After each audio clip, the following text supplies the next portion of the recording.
Welcome to our CFCBT coronavirus video series. I'm Dr. Joti Brar-Josan, and today I'm joined by my colleague Lindsay Wolf-Owczarek to discuss the impact COVID-19 is having on kids and families. Lindsay, in addition to being a child psychologist, you're also a mom of two, and like many of our listeners, you had to adapt to all of these changes that happened over a really quick period of time. So I'd like to start with just getting a sense of what it's been like for you personally for the last month. So you're right, it was a quick change. I can remember back, it was March 16th actually, when we were told on a Sunday evening there was no school potentially for the rest of the year. And I can remember that sense of like, oh my goodness, what am I doing with my kids? Because I had a full clinic booked that week.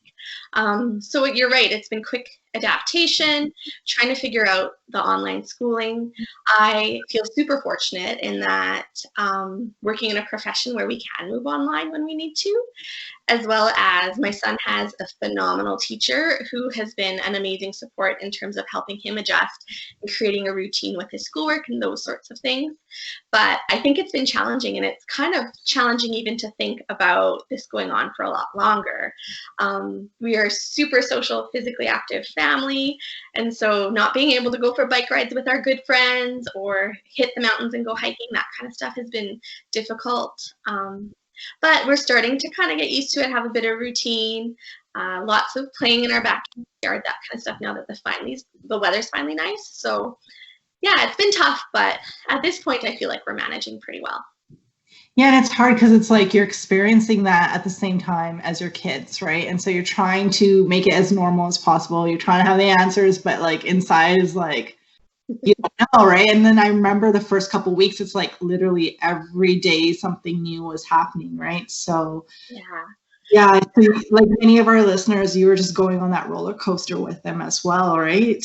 Yeah, well, and it was interesting too, like talking to parents I've been working with, like I so empathize with how hard this is, because it's challenging to be figuring out like, how am I going to work all day and keep my kids occupied?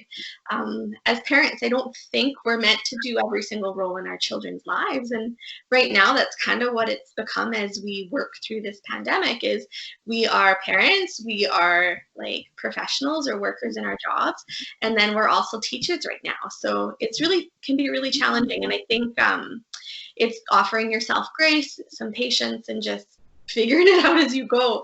I know that's what I'm doing.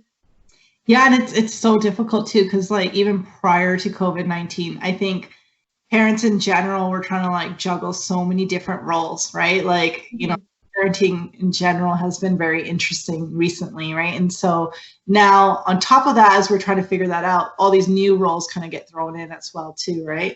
And then we live in a world with things like Pinterest and social media that doesn't help as well, right? So yeah, there's always that idea that you have to be the perfect parent. And I think a lot of people even initially like when this all started, if you looked on social media, it was like, I'm doing this with my kids, I'm doing this with my kids. And it can be really intimidating to feel like you're not measuring up to other families in terms of like keeping your kid educated and occupied. But I think right now it's mostly about like, we just got to get through this and support and love one another and remember that we will get through this and we will be okay. It's just tough right now. Yeah, and once again, thanks for doing this for us, because I think that's the thing, that message doesn't get communicated as much, right? And so like we get bombarded with all this social media piece, and just to kind of like hear from a professional, but also like a mom who's going through this, I think that we just need to hear it as often as we can. So like you said earlier, you had to kind of even figure out how to like balance work and home. And I'm sure with COVID-19, like even myself, I've noticed that there's been some trends. So with work with kids and families, what trends have you noticed in your practice? There's kind of been, I think, 3 trends in my practice. And so one of the things that happened is a lot of my clients who were struggling with severe social anxiety, school test anxiety, they've all paused therapy for the time being and are doing really well, because that added stress of school's not there right now, and the online learning is structured so differently that it's not the same. The other thing I think I've seen, well, that I know I've seen, is some of my clients are struggling a little bit more. So I've actually had an influx of a couple of clients I hadn't seen in months because they've been coping so well, now come back into my practice wanting to check in, work on skills for coping with anxiety and with the pandemic. And then my third group is kind of just stayed stable. And so that stability has been a lot of my clients who struggle with OCD. And in some ways, they're even doing a tiny bit better because, like I know you and I have talked about this before, but everybody seems to have more time to be working on their exposures and doing the work for OCD. So that's been kind of cool to see that a lot of my OCD clients are doing the exposures and getting better. So yeah. It was a bit interesting for me to notice too, because like, again, we specialize with the treatment of anxiety. And so a lot of our anxiety clients were developing tools that they can easily transfer to this whole pandemic, right? And so it was just very interesting because the outside world, it sounds very noisy and anxiety provoking, but there's like a sense of calmness with some of our clients. And so that has been very nice to observe, right? Yeah.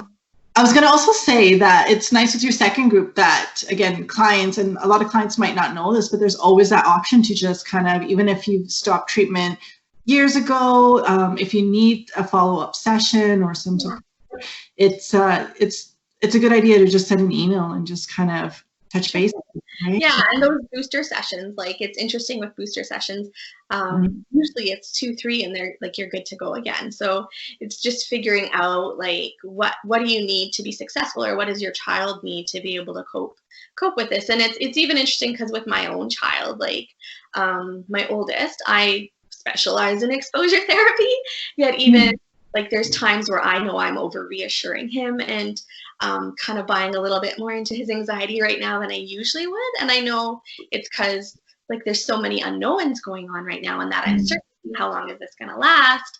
And so that's just another kind of reflection, is remembering like you can check in with us. And it's also important to cut yourself a little bit of slack. If you are doing a little bit more reassurance, you'll get back into the swing of things. And once things calm down, or even once you realize you're doing it, it's just remembering, oh, okay, oops, I just reassured. Next time I'll do this instead. Right. So I think this kind of ties in with what I was going to ask you next in terms of like, once this is over, and this will be over one time, what kind of trends are you anticipating that you'll see in your practice? So it's interesting because our clinic specializes in the treatment of anxiety disorders, like you said. I also treat and work on things with families, like things like ADHD. Sometimes kids have explosive tempers, and I work on that kind of stuff. And so a couple kind of trends I'm expecting. One is I think we're going to struggle a little bit, or we might not. I don't know. It'll go one of the two ways with the reduction in technology, right? And so some kids right now, and it's all about survival. So like if you need to give your kids a little more screen time, heck, mine are on screens right now, so we can do this.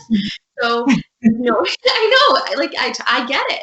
It's a different world, right? And we have to adjust, right.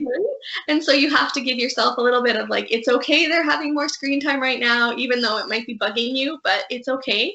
So I think that might be something where like we see a little bit more struggle, where we have to like set firmer boundaries and like explain, well, no, during the pandemic, you got the iPad on weekday because we were like, there was so much going on, but now we're back to our normal routine. So I think we'll see a little uptick in those kind of things.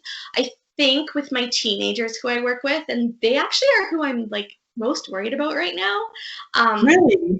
Yeah, I worry because they don't have the same social connections going on right now. And so, yes, they're FaceTiming and yes, they're texting with their friends, but nothing beats that face-to-face interaction. And so some of my teenagers who struggle with anxiety and depression, I am actually incredibly worried their moods are going to slip as this wears on. And then my other worry is when they go back to school, it's going to be extra hard, because the kids who are already anxious about going to school are going to have been off for a long amount of time, and then they're going to be challenged to confront that anxiety and confront that fear again.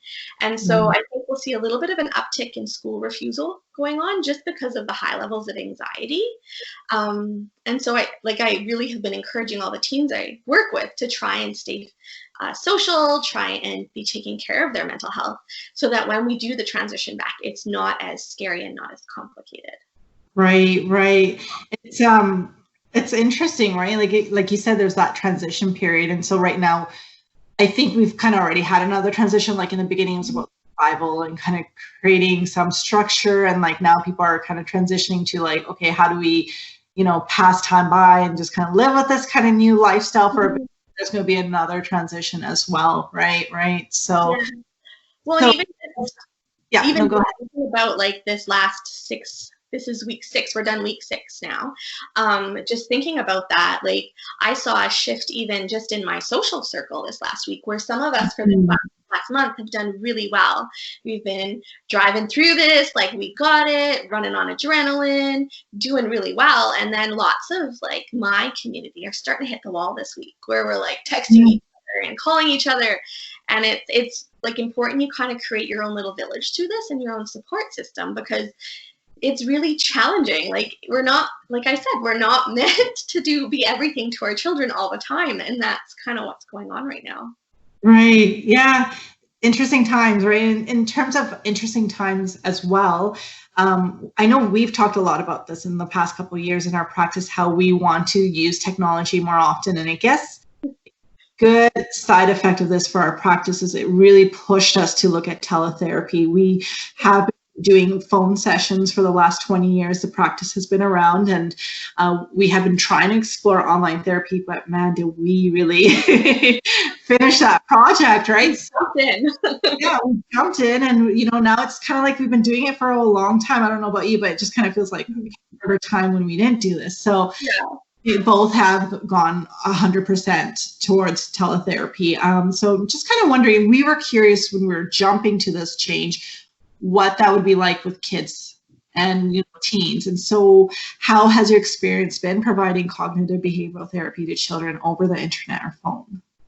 So initially I was like really anxious about working with kids online, just because like it's a different medium. Like I try and be super engaging when I work with kids. I make it playful, the CBT exercises we do. So it's like, for me, I was scared. And then I was pleasantly surprised. Rightfully. And then I was pleasantly surprised.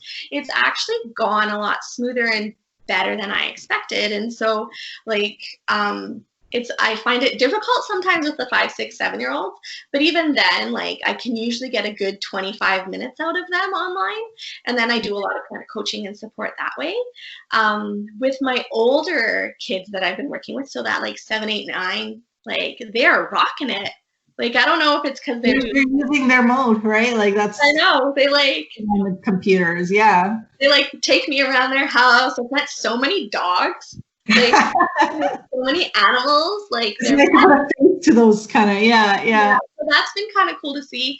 In terms of working with like clients with OCD, I actually am loving being able to do the telepsychology. What it has allowed me to do is like, usually it like we'll do a little bit of exposure in session, but a lot of the time with kids, most of the OCD stuff tends to be at home.